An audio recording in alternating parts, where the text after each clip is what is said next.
오늘은 마가복음 10장 말씀 중에 부자 청년 에피소드를 통하여 여러분과 은혜를 받는 시간을 갖기를 원합니다. 예수님께서 이 땅에 오셔서 하나님 나라의 복음을 전하면서 좀 변화된 패러다임이 있어요. 그 변화된 패러다임이라는 것은 그들이 사는 사회적인 양식이 변화된 게 아니라 하나님을 바라보는 자들에게 있어서 변화된 신앙적 패러다임이라는 거예요. 그동안의 사람들은 예수님께서 오시기 전에는, 그의 복음을 듣기 전에는 현세에 있어서의 구원, 현세에 있어서의 아브라함의 복, 내가 현세에 어떻게 잘 사는가, 복을 받는가 라는 것에 대해서 신앙적인 패러다임, 그들의 어떤 삶의 지배적인 테마가 됐다라는 거예요. 그래서 이스라엘 같은 경우에 이스라엘 사회를 보면 하나님에게 복을 받은 자는 현세에 있어서 그들의 지위가 보장을 받죠. 근데 그들의 지위라는 것은 결국 죄 짓지 않은 자라고 이제 정해지는 한 부류가 되는 거고, 그들이 현세에 있어서 복을 받지 못하는 자라는 그 개념은 어떻게 살던지, 잘 살던지, 못 살던지, 돈이 있던지, 없던지에 관계없이 그들은 죄인으로 구분이 돼요. 죄 지은 자. 다시 말해 이스라엘인들은 현세에 있어서 복을 받은 자와 이 복을 받았다는 것은 죄가 없다라고 그들이 생각하는 거고, 그리고 현세에 있어서 죄 있는 자라로 이제 구분이 돼서 그들은 복을 받은 게 아니라 저주받은 자다라고 이제 두 양 진영으로, 두 부류로 나뉜다고 볼 수가 있겠죠. 결국은요, 현세에 있어서 복을 받냐, 죄인이냐, 저주를 받냐, 이것이 그들에게 있어서 하나님과의 관계성, 그리고 그들이 있어서 가장 중요시 여기는 증거가 됐다는 거예요. 그런데 예수님께서 오시면서 이제 어떠한 이와 같은 종교적 패러다임의 변화가 일어났냐 보면 영생이라는 것을 전해요. 영생. 이 영생, 하나님의 나라에 대해서는 사실 바리새인이나 사두개인들이나 이건 중요시 여기지 않았던 영역이에요. 사두개인들 같은 경우 모세의 율법, 현세적인 어떤 하나님 나라를 강조하는 자들, 이들에게 있어서는 영생이라는 것, 내세의 세상이라는 것에 대해서는 인정하지도 않고 알지도 못했던 상황들이에요. 또 바리새인 같은 경우에는 내세가 있다고는 하지만 그 내세가 있다는 것에 대해서 주목하지 않았다는 거죠. 영생에 대해서 주목하지 않고 모두 다 하데스, 지옥에, 사망에 내려가서 그 사망에서 구분된 아브라함은 그 사망의 세계에서도 복을 받고, 그리고 그렇게 안 한 죄인은 그 사망의 세계에 내려가서도 죄인으로 살아가는 어떤 그런 생각들을 가지고, 그런 신앙적인 걸 가지고 살았다는 거예요. 그런데 예수님께서 오시면서 뭘 전하셨냐면 그분은 하나님의 나라를 전한 거예요. 하나님의 나라. 그러니까 현세에 있어서 복을 받았다는 사람들에 있어서 하나님의 나라를 전하는 것은 되게 그들이 가지고 있던 신앙에 있는 그런 것들을 이렇게 흔들게 하고 깨트리게 하는 게 되는 거죠. 나는 지금 하나님께 복을 받았으니 앞으로도 복을 받을 거야 라는 그런 생각을 가진 사람들이 이제 살았는데, 그게 아니라 예수님께서 오셔서 하나님 나라를, 내세의 하나님 나라를 전하는 거예요. 그럼 그들에게 있어서 내세의 하나님 나라라는 것들, 영생이라는 것들에 대한 새로운 이제 생각들, 새로운 주장, 새로운 이제 변화들이 이제 요구가 된다는 거죠. 이런 것을 무슨 감안해 두고 오늘 부자 청년이 예수님께 나아온 거예요. 어떻게 보면 이렇게 부자 청년이 예수님께 나아온 것만 해도 얼마나 큰 변화, 그리고 복음의 힘인지 몰라요.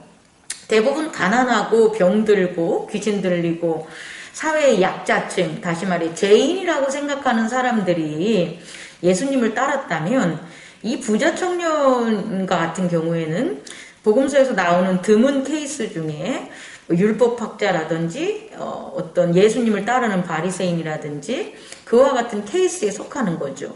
이 부자 청년이 부자임에도 불구하고 예수님을 따라올 수 있었던 것, 그것은 바로 예수님이 전하는 하나님의 나라, 영생에 대한 그 메시지, 그 복음을 그가 받았기 때문이에요. 다시 말해, 이제 제가 첫 번째로 여러분들에게 드릴 것은 가난하나 부자나 뭐 배우나 배우지 못하나 아프나 병드나 현세적인 복음이라면 사실은 복음은 모든 인류에게 주어지는 메시지가 될 수가 없고요.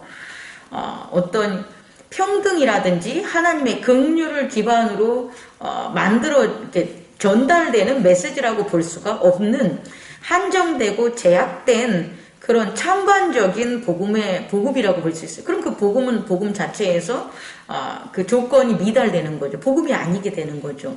첫 번째, 여러분에게 전할 수 있는 건 복음은 뭐냐라는 거예요. 복음은 뭐냐라는 것은 everything's, 모든 것들을 변화시킬 수 있는 게 복음이 되는 거예요. 그렇다면 우리 모두를 불가능한 것을 가능하게 만들고 이 현실적인 세계에서 모든 자들에게 변화를 줄 수 있는 것이 뭐냐라고 보면 하나님 나라 영생이라는 거예요. 영생이라는 그 복음이, 영생의 테마가 모든 사람들을 변하게 해줄 수 있는 거예요. 그런데 이렇게 영생이라는 게 가장 큰, 하나님의 나라의 가장 큰 복음인데 오늘날에 있어서 잘못된 복음을 전하는 게 뭐냐면 이런 영생에 대한 하나님의 나라를 전하지 않는 거예요. 그럼 이제 어떤 일이 벌어지냐? 이제 신앙적으로 우리의 믿음이 하나님 나라의 영생에 대한 소망을 가지고 살아가요. 그러면 이 땅에서 일어나는 모든 everything's, 모든 일들에 대해서 overcome, 극복하고 이겨낼 수 있는 능력이 있어요. 그런데 하나님의 나라에 대한 영생에 대한 복음을 소망하지 않아. 나는 그냥 영생 뭐 그런 게 있어 없어, 그런 거 상관없어. 난 현재 그냥 내 새끼 잘 살았으면 좋겠고 내가 하는 일 잘 됐으면 좋겠어 라는 것을 하나님 나라의 복음으로 내가 받아들인다면, 순종한다면 어떤 일이 벌어지냐면 not everything, 모든 것들이 이루어지지 않아요. 모든 것들을 극복하는 게 아니라 극복할 수 있는 것들이 있고 극복하지 못하는 것들로 나뉘게 되는 거예요.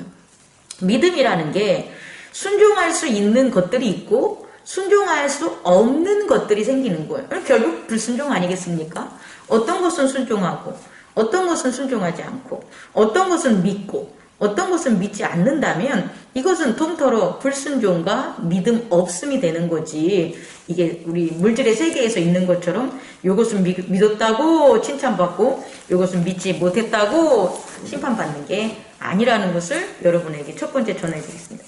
다시 말해 영생이라는 것은 모든 상황, everythings를 모든 everybody, 모든 사람에게 영향력을 미칠 수 있는 복음이다 라는 것을 저와 여러분이 깨닫고 영생에 대한 복음의 소망을 가진 자는 어떠한 상황과 환경 속에서도 그것을 극복할 수 있는 놀라운 하나님 나라를 경험할 수 있다는 것을 여러분 깨닫기 바랍니다.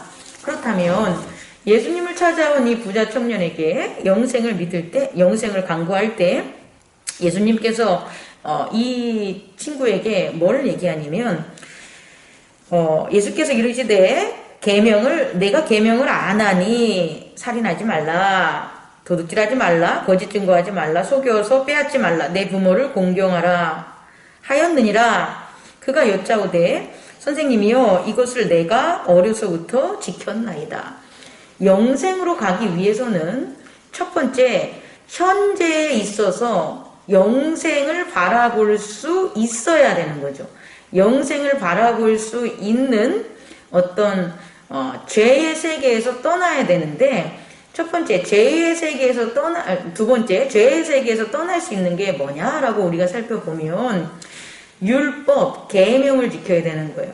이 율법과 계명이라는 것은 공동체에, 그가 살아가고 있는 공동체에서 더 선한 방향, 더 나은 방향, 전쟁이나 분쟁이나 다툼의 세계가 아닌 서로를 인정하고 나아갈 수 있는 기본적인 것들을 지켜주는 그 영역이 필요하다는 거죠. 우리는 흔히 율법을 지켜야 된다, 계명을 지켜야 된다고 하는데, 이 율법을 지키고 계명을 지키는 것은 사실 뭐냐면요, 사회에 있어서 죄를 만들지 않는 게 아니라 내 안에 있는 죄를 만들지 않는 거예요. 내가 율법을 지킴으로, 규칙을 지킴으로, 계약을 지킴으로, 부모는 부모로서의 역할을 하고, 자녀는 자녀로서의 역할을 하고, 사장은 사장으로서의 역할을 하고, 근로자는 근로자의 역할을 하고, 목사는 목사의 역할을 하고, 성도는 성도로서의 역할을 한다는 것은 공동체의 어떤 선을 위해서 한다고 우리는 생각하지만, 사실상 내 안에 죄를 짓지 않게 만드는 거예요. 내가 목사의 역할을 못하면 내 안에 죄를 짓게 된다는 거죠. 또 하나는, 다른 모든 사람도 마찬가지로 내가 공공의 약속을 지키지 않는다는 것은 상대방에게 피해를 준다는 것보다 내 스스로 내 안에 죄를 보지 못한다는 거예요. 결국 율법과 계명을 지킨다는 것은 내 안에 있는 죄를 짓지 않는 거예요. 근데 이 부자 청년은 내가 이 어려서부터 잘 지켰습니다 라고 하니까 예수님께서 그를 보시고 이런 말씀을 해요. 사랑하사. 그러면 예수님이 사랑하는 자들은 뭐냐는 거예요, 여러분. 예수님께서 사랑하는 자는, 예뻐하는 자는 이렇게 공공에 있어서 자기의 죄를 짓지 않기 위하여 계명을 지키고 율법을 지키는 그런 자들을 예수님께서는 사랑한다는 거예요. 근데 사랑한다고 해서 구원받는 게 아니라는 거예요, 여러분. 세 번째, 우리가 부모가 자녀를 사랑하지 않습니까? 사랑하죠. 사랑을 해서 자녀들에게 잘 무언가들 이제 베풀고 자녀들을 갖다가 양육하고 사는데, 사랑한다고 해서 그 자녀를 위해서 모든 것을 부모가 하진 않아요. 사랑하는 것은 관계에 있어서 서로 아름답다, 또 서로 유지된다, 또 시작된다 라는 의미에서 우리는 봐야 되겠죠. 세 번째는 뭐냐면, 그러면서 예수님께서 뭐라고 말씀하시냐면, 내게 아직도 한 가지가 부족한 게 있는데 가서 내게 있는 것을 다 팔아 가난한 사람들에게 주라, 이렇게 나와요. 그러면 거기서 끝나는 게 아니라, 그러하면 하늘에서 보화가 내게 있으리니 그리고 와서 나를 따르라, 이렇게 말씀하시는 거예요. 그럼 여러분, 부자 청년이 율법과 계명만 잘 지키면 하나님 나라를 갈 수 있다라고, 또 영생을 얻을 거라고 이제 생각을 하는 거죠. 현세에 있어서 어떤 사람들, 남한테 선함을 베풀고 또 착한 일을 하고 법 없이도 살고, 그러면 그런 사람들이 당연히 복을 받아서, 인과응보해서 복을 받아서 어떻게 해야 되는 거예요?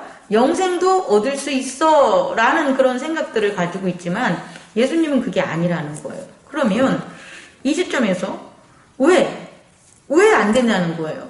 아니, 우리가 현재에서 이렇게 우리가 착한 일 하고 복 없이도 살고 남한테 도움도 주고 이렇게 살면 당연히 우리가 하나님 나라 가야 되는 거 아닙니까? 하나님 나라 갈 수 있는 거 아닙니까? 이렇게 생각할 수 있는데, 그 아닌 이유가 네 번째, 하나님 나라는 변화되지 않으면 못 가요. 제가 이걸 전하고 싶은 거예요. 현재에 있어서 선을 베풀고 법 없이도 살고 착하게 사는 것은 무엇으로요? 예수님의 복음을 듣지 않아도요, 착하게 태어나고 성격이 착한 사람은 그렇게 한다는 거예요. 그럼 성격이 착하게 태어난 사람은 천국 가고 하나님 나라 가고, 태어날 때 환경도 안 좋고 유전자도 안 좋아서 착하지 못하게 태어난 사람은 그러면 하나님 나라를 못 간다는 겁니까? 아니라는 거죠. 우리 육체적인 육신으로 하는 어떠한 노력도 하나님 나라에 갈 수 없다는 거예요. 그 육신으로 만든 캐릭터, 인격이라든지 그들이 만든 어떤 기술이나 테크놀로지 이런 모든 것들, 또 그들이 가지고 있는 높은 지식이나 학식들, 뭐 물리학의 어떤 발견으로 말미암아 우주에 대한 아주 근원적인 것들에 대한 법칙을 다 깨달았다고 할지라도 그것이 육신에 의해서 사람의 생각에 의해서 만들어진 것이라면 그것은 하나님의 나라를 갈 수 없다는 거예요. 왜? 하나님의 나라는 육신으로 가는 게 아니라 뭐로 가는 거다? 영적으로 간다는 거예요. 그러면 영적인 것은 우리가 생각하는 육과 영의 반대 개념이 아니라 이 영이라는 것은 새로운 영과 새로운 영이 거처할 수 있는 새로운 몸, 그리스도의 몸을 가진 새로운 피조물, 새로운 사람, 새로운 하나님의 자녀만이 하나님 나라에 갈 수 있다는 거예요. 그럼 이제 5번째, 이렇게 하나님 나라에 갈 수 있는 사람으로 바뀔 수 있는 그런 방법이 뭐냐 봤더니 하늘의 것으로 채워지는 거예요. 하나님 나라의 것으로 채워지면 하나님 나라의 사람이 된다는 거예요.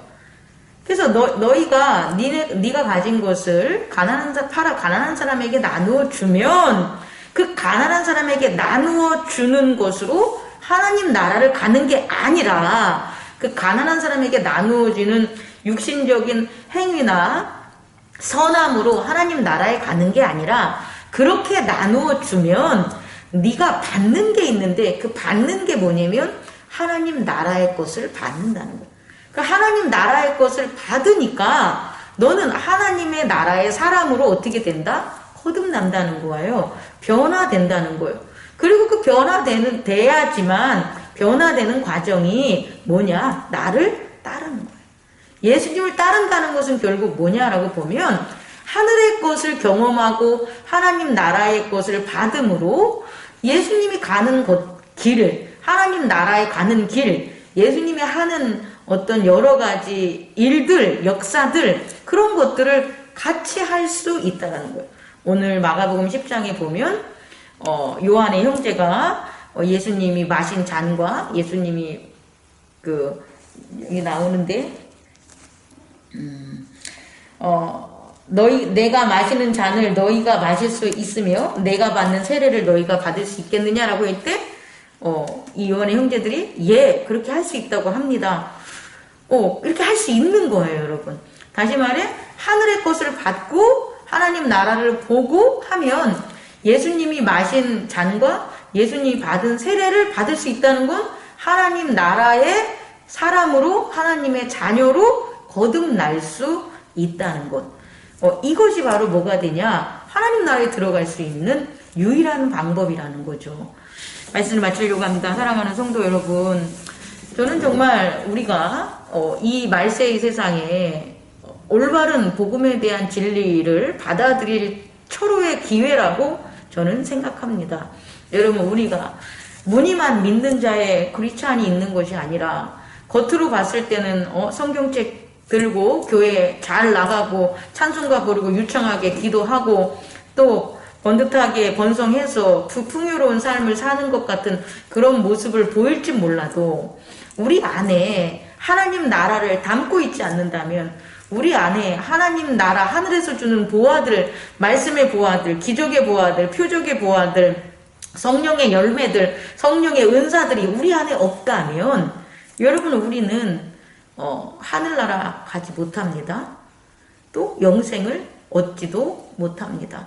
우리의 소망이 영생에 있어야 되고 영생에 있다면 우리는 오늘 마가복음 10장에 예수님께서 말씀하신 것, 네가 가진 것을 팔아라 라는 것은 이 사람에게 있어서는 돈이지만 우리가 가지고 있는 게 뭐냐는 거죠. 우리가 가지고 있는 것들을 가난하고 힘들고 어려운 사람들에게 도울 수 있는 것으로 내놔라, 오퍼하라는 거예요. 그러면 하늘의 것을 너희에게 채워준, 신령한 은사를 너희에게 채워준다는 거예요.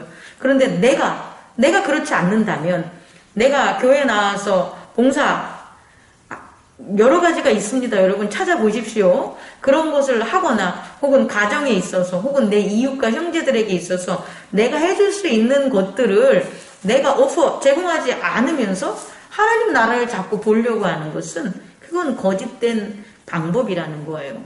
여러분 오늘 하루 내가 정말 주님께서 주신 것들을 내 안에 받기 위하여 더 신령한 것을 사모하기 위하여 내가 할 수 있는 것이 무엇인들 있다면 여러분 그것을 베풀고 예수를 쫓아 하나님 나라의 것으로 변화되는 저와 여러분 되기를 간곡히 소망합니다.